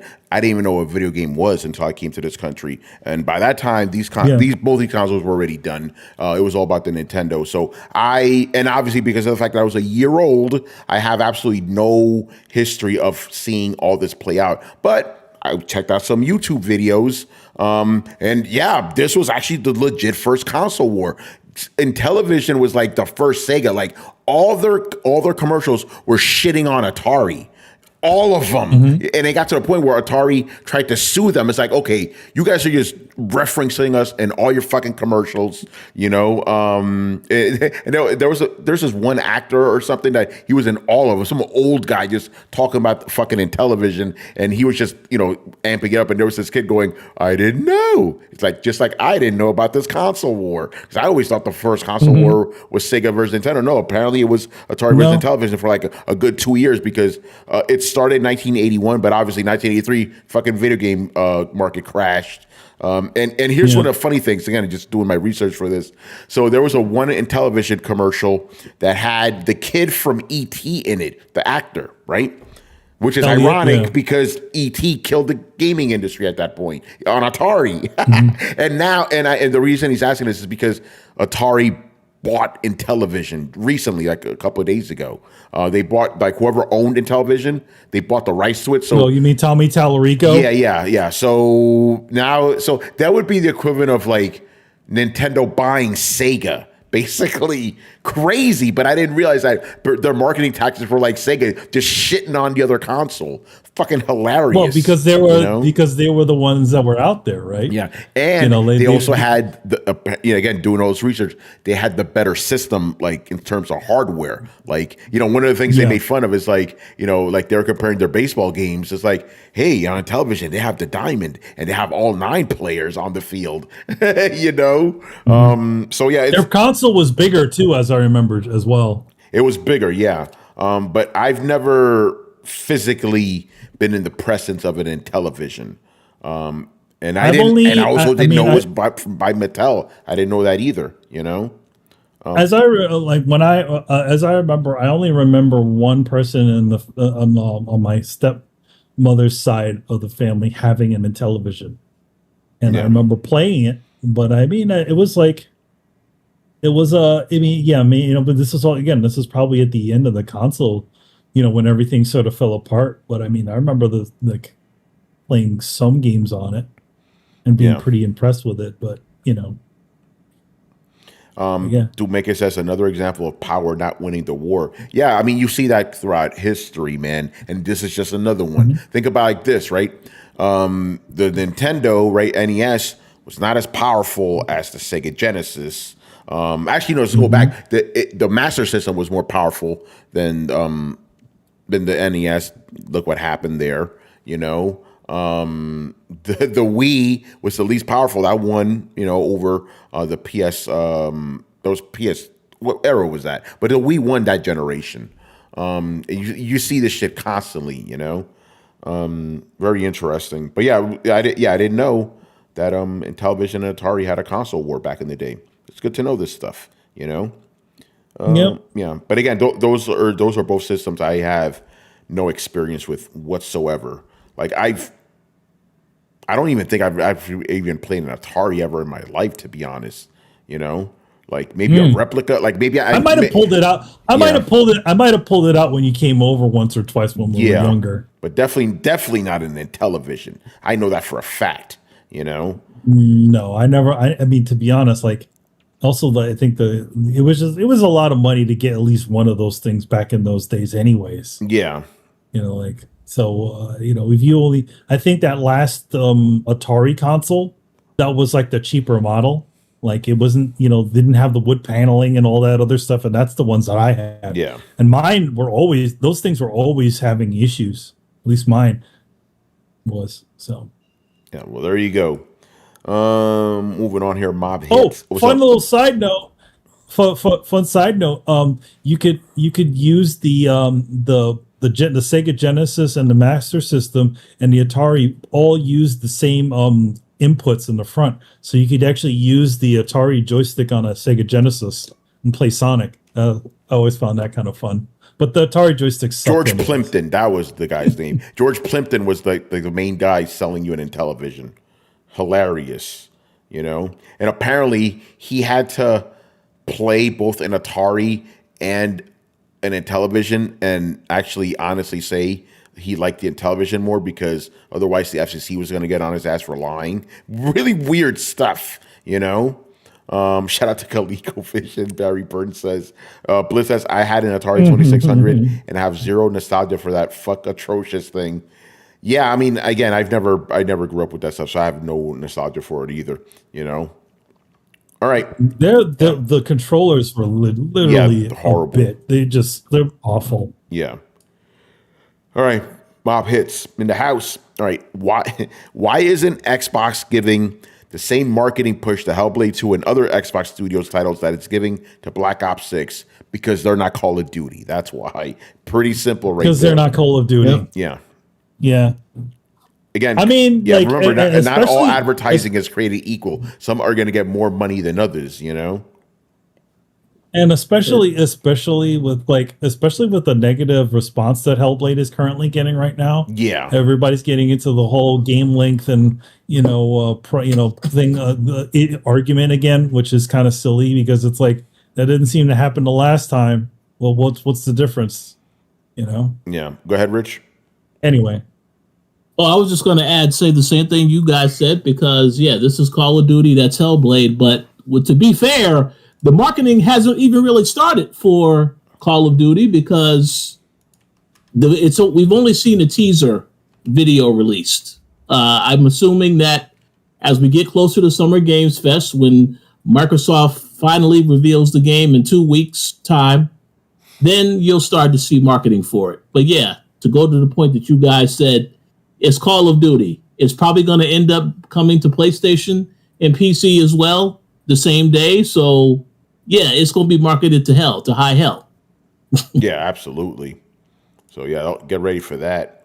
This one might be a controversial question. Man, and again, these kind of questions pop up now because it's just permeating everything. What has gotten worse in gaming? Console wars or culture wars? Oh man, yeah, the culture war stuff is definitely what's gotten worse. The console what's gotten wars worse in gaming? Yeah, console wars aren't even a thing anymore. Fucking PlayStation just dominated Xbox. Well, no, I mean like as far as like console wars, like like from a like the fan aspect. Oh yeah, the fanboys. Yeah, you're right. That's toxic as fuck. That's my answer because I'm not trying to dwell on this so much. Both are fucking toxic. There you go. I would have a different answer, but we're not gonna, or fuller answer, but we're not trying to go down that route. I don't know. Like it's all, a lot of it is just, and I definitely probably has to do with the platform that the people are having these battles on, where they're having these sort of one directional, pretty much not even conversations, They're not conversations. It's all about. They're not conversations. They're just like throwing words out, and then somebody getting angry at those words and not being able to actually specifically talk to it. Because I feel like a lot of things can be handled just by a discourse, but And then again, we have a lot of people grandstanding, and very much in their side, and their side is the right one. And thing about it is that, like, if you know anything about the world when it comes to certain things, it's a lot more grayer than the sides, Yeah. So, which one is worse? I would say they're both as equally worse, equally as bad, because of the way just because of the way discourse is these days. Yeah, social media is trash. All right, moving on. Black Metal Gamer. Will all upcoming console generations feel like incremental mid-gen refreshes? Yes. I think the days of getting cheaper. It's cheaper that way.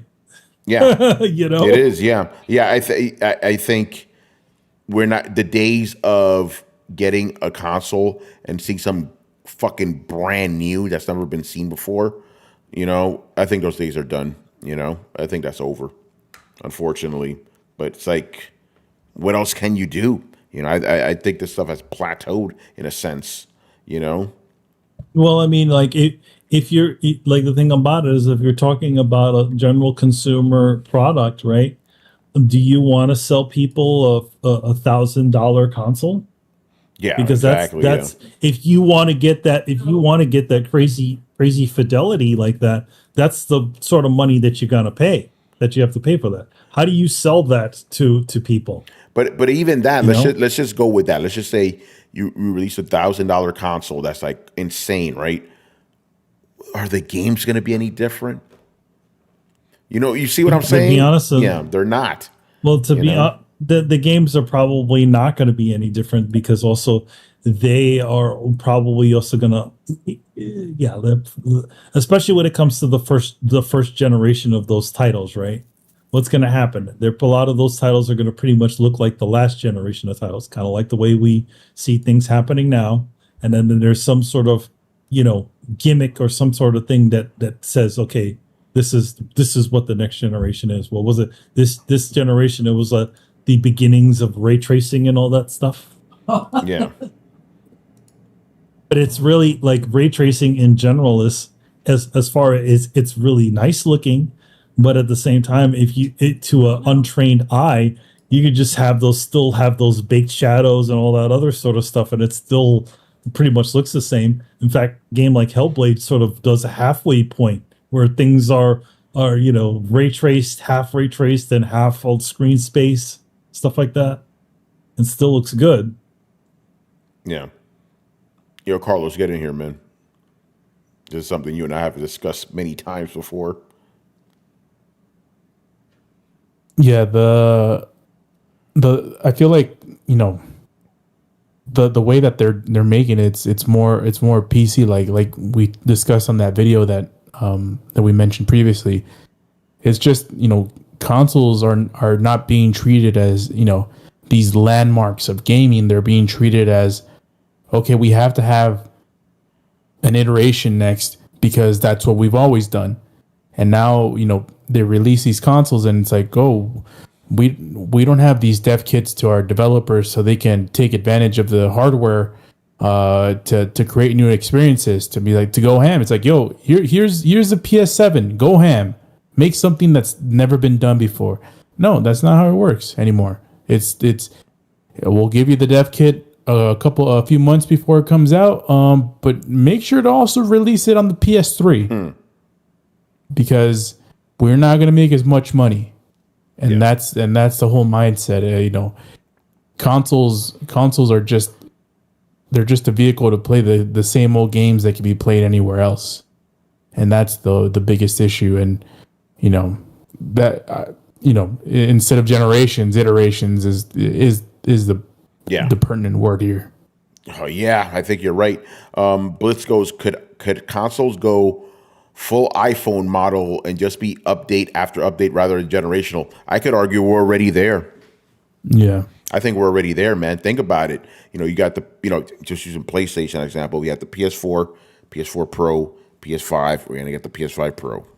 And every single one is just a little bit more than the last, but not too much, It's a sad state of affairs, man. Like I said, that shit really hit home when I got the PS5. It was like, doesn't feel like I got a new console. Feels like I just got to upgrade to my PS4 Pro. Yeah, I feel like that. I feel like that's the same way of mine. That's like it's really just become the PlayStation 4 Plus. Yeah, and think about it. You went from Ultra, PS4 the double plus. Yeah, you went from PS4 to PS5. There was no Pro for you, and you feel the exact same way. Where you're like, oh, yeah, okay. It doesn't. I mean, other than a couple of annoying, UI garbage that the current thing has, it really doesn't feel that much of a leap. Like, I look at, I played, Death Stranding on both just to look at them. I'm like, it really that isn't that much of a difference. And to be honest, and I'm still playing on a 1080p television. So it's not like that much of a difference. Again, not that big of a change, it seems. Yeah. So yeah, I think you're right. It's going to be console iterations, not generations. Yeah, damn, that's impressive. They're just gonna rename the iterations, just giving them numbers as opposed to giving them like a legitimate huge leaps over. Like if you look at obviously, if you look at the hardware of this PlayStation 5 and the Xboxes, it doesn't seem like that much of a huge leap over the previous one, right? It's not a poly. Well, yeah, go ahead, because I got to read this one comment. It's crazy. Go ahead, bro. Technology wise, there's still a pretty significant leap taking place. Mm-hmm. It's just the software doesn't really take it into account. Mm-hmm. We discussed all of these cross-gen games. It's like how the hell is Elden Ring supposed to be a next generation game when it works on the previous system? It means that the lowest common denominator is playable, and now it's like, oh, we added a more glossy coat of paint for the PS5. And that's all it is. We added a boost mode for a PS5 boost mode. Okay, this is perfect segue to this comment from Poly Neon. People said Xbox Series S was holding things back, but it was actually the PS4 and Xbox One. My man's not wrong. My man isn't wrong. Yeah, I mean it is what it was holding up. I mean, now that they're not making games for that, now it's the S. Yeah. For multiplat, I did. You know what's interesting? Obviously not people on Twitter because they're all fucking crazy people.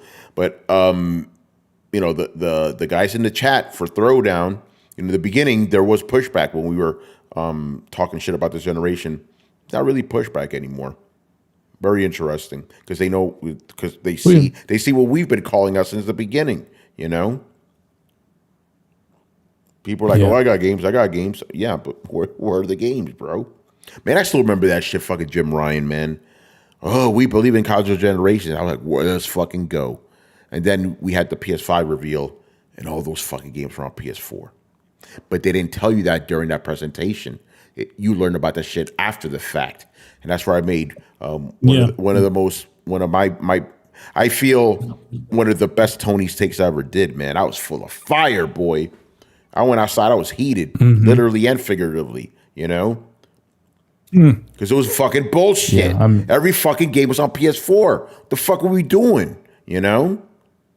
Horizon, God of War. Hey, on one end, I do appreciate the being able to easily transition over to the new thing, but I feel like, you know, like when you look at like the two Miles Morales games that exist for both PlayStation 4 and then for PlayStation 5, it doesn't feel like any different at all. No, you know. Like with the exception of, you know, Miles's hair looks a little bit different. There's some hair quality things that they changed, but for the most part, those two games look identical. Yeah, and they are identical gameplay wise. So I mean, it's not like gameplay's going to change, you know. But yeah, but my point is like you're just getting the same experience. So why bother upgrading? Peter Parker has a different face, but yeah. Well, he has a different face than Miles Morales in general on both consoles. Yeah, it's you know, and that is more towards the sequel portion of the issue, the sequels and remakes category. Yeah, like shit literally, crazy, like we man. said this on a previous episode. It's just like that's the bigger one. It's like there's no things that are there to attract people to the new console besides just the FOMO of having something new, right? Yeah. Imagine, just remember this. We've all lived through it. Maybe except Brian, because he's the youngest in the group. But Super Mario to Super Mario 2 was a jump up. Obviously, we know now Super Mario 2 wasn't even a Mario game. It was, yeah. But and then Super Mario 2 to Super Mario 3 was a jump, and it was the same system. And then Super Mario 3 to Super Mario World was like, it was a crazy ass freaking jump, and obviously it was a tectonic shift because it was a new console. It was a Super Nintendo. Yeah, we don't have that anymore, man. We don't have that anymore. Again, the last big leap we saw was between PS2 and PS3 when we went to HD. That was big, and then after that, iteration started, people. But it wasn't even. I mean, just remember the first four Mario games. It wasn't even just the graphics. It's everything. The games changed. Everything changed about the games. Everything changed, but look what we got now. You know, it's the same shit. It's a little shinier. You know. The first 7 Mario, goddamn. Yeah. Super Mario 64. Yeah. Yoshi's Game changer. World? Yeah. Yoshi's Island. It's crazy. Man. Black Metal Gamer asks us which games did collectibles right and wrong, but we've answered that in the past, so we can skip that question. And we'll move on to the last 2 questions of the night. These were submitted here by Ghost3131. Okay. Do you think Rockstar will ever make a Manhunt 3? Probably not. I think that ship has sailed. I think that ship has sailed, boy. I think they're after the reception of Manhunt 2. Yeah. And then also like the and which also the controversy still prevailed off of that game, But yeah, I don't think they're going to make another Manhunt game. I think they're just going to leave that one. I think they're reluctantly making a fucking GTA game. Like, we gotta make another one. We're still making money off this one. We're counting we got the money counter going through right now every month. Yeah. On the same game from 2000. Remember we said 2030 it was going to be over 10 years? It's well over. It's 11 years. It's going to be 11 years this year. Shit is wild, man. Get delayed. All right. And the last, I don't know if you guys want to go through this. You know what? I actually have one question after this question. I'm going to save this. So yeah. You know what? This will be the last one because this other question I want to give time for us to think because it's a pretty complex one. It's not complicated. Just what are our top PS2 games? But I want to save that for another time. Go ahead, Brian.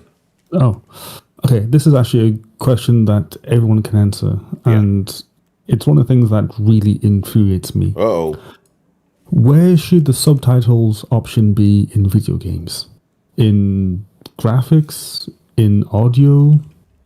Where should it be? Because it's always somewhere different. Yeah. Sometimes it's in accessibility. But where should it be? Yeah. That's the question. Where should it be? Yeah, in the menu, where should it be? Great It fucking shouldn't question. be in graphics. It shouldn't be in graphics, and it shouldn't be in what's that thing? Audio? No, it should be in an easier place. Where? Like it should pretty much as soon as you hit options, it should be there. So, but under which sub menu though? No, every game has a main options menu before you go into the sub menu. That should be where the subtitle should be.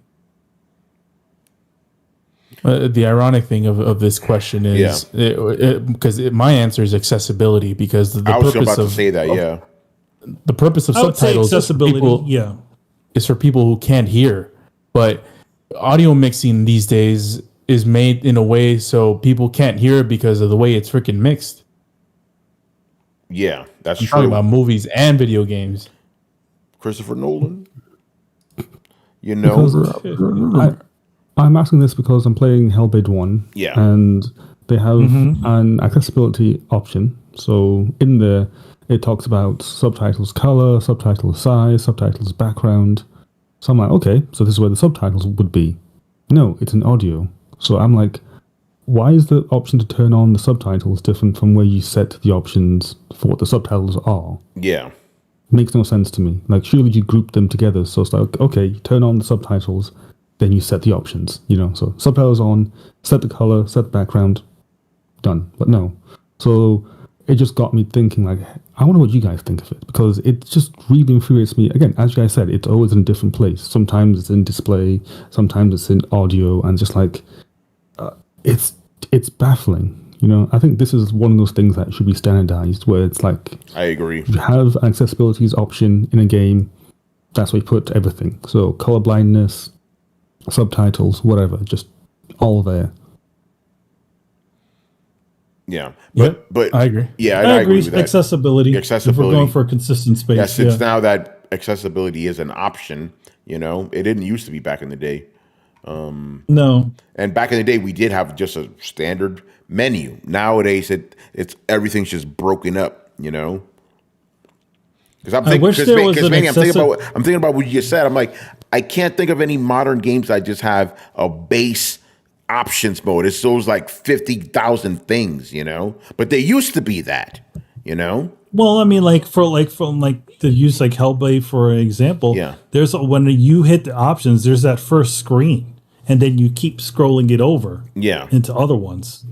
Or you keep scrolling down to all the other ones, whatever way they do it. But they always have like a base one. Because a lot of games I play, it's like whatever is the first category is the first thing you see. Like maybe it's audio, maybe it's screen. You know, it's not just like here's generic stuff. It's always broken down. I mean, to be honest, the accessibility menu should probably the first one. Should be, yeah, and it is but a lot of times it's usually at the end. Yeah, it is. Yeah, very interesting. All right, man, we are done here. Rich, what's going on with the coalition? Yeah, so currently working on a lot of different reviews for the website. Gearing up for Summer Games Fest, and there's going to be a lot of things happening within the next 2 weeks. Some stuff before the actual show itself, so definitely would encourage you all to check out thecoalition.com because there's going to be quite a bit of things coming in the days ahead. Yeah, and June's coming soon, people, so get ready. You know, it's going to be crazy. All right, man, that's going to do it for us. So make sure you follow Throwdown on Twitch and Twitter. Join a Discord where the conversations and the rumors are always popping. And again, we are back on YouTube. So if you liked our videos, make sure you hit like, subscribe, and hit the bell to be notified of when we go live every Thursday and Sunday night at 10:30 p.m. Eastern.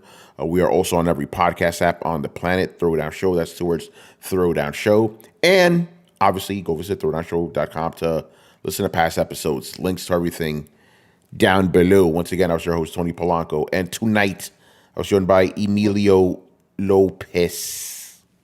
See you next time. Carlos Romero.